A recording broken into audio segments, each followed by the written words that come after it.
आज हम आपके लिए युद्ध के मैदान में हो रही घटनाओं की वास्तविकता लेकर आए हैं। यूक्रेन पीछे हट रहा है, जबकि रूस ने अपना उन्नत युद्ध जारी रखा है।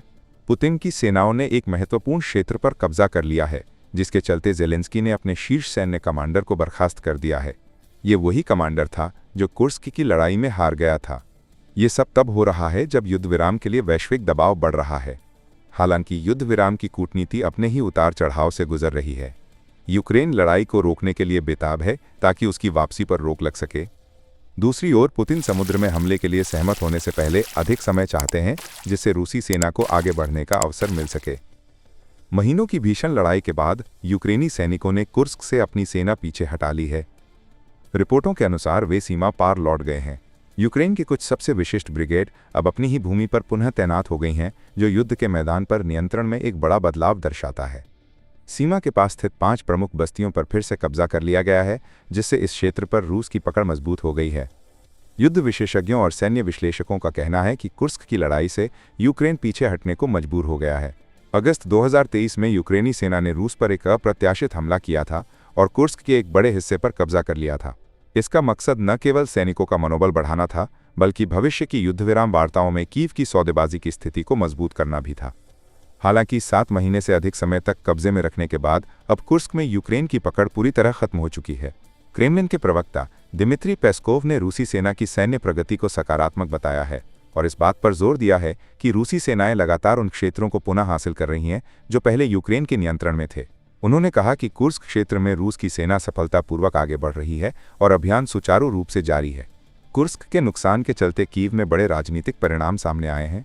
यूक्रेन के उत्तरी मोर्चे के प्रभारी शीर्ष सैन्य जनरल, जो कीव और सुमी क्षेत्र के लिए जिम्मेदार थे, को बर्खास्त कर दिया गया है।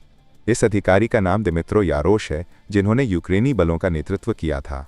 उन्होंने पुष्टि की कि उन्हें 7 मार्च को उनके पद से हटा दिया गया था, हालांकि वो अभी भी सैन्य रिजर्व में बने रहेंगे।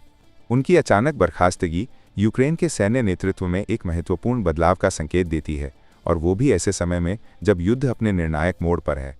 इस बीच कूटनीतिक स्तर पर यूक्रेन के पश्चिमी सहयोगी रूस पर 30 दिन के युद्ध विराम प्रस्ताव को स्वीकार करने के लिए दबाव बना रहे हैं। कल सऊदी अरब में अमेरिका और यूक्रेन के बीच वार्ता हुई, जिसके बाद ये प्रस्ताव मॉस्को के सामने रखा गया। अभी हाल ही में अमेरिकी राष्ट्रपति डोनाल्ड ट्रंप के नेतृत्व में अमेरिकी सरकार ने यूक्रेन को दी जाने वाली सैन्य सहायता को अस्थायी रूप से रोक दिया था। लेकिन जब कीव ने युद्धविराम प्रस्ताव स्वीकार कर लिया, तब पोलैंड ने पुष्टि की कि सैन्य सहायता एक बार फिर यूक्रेन तक पहुंचना शुरू हो गई है।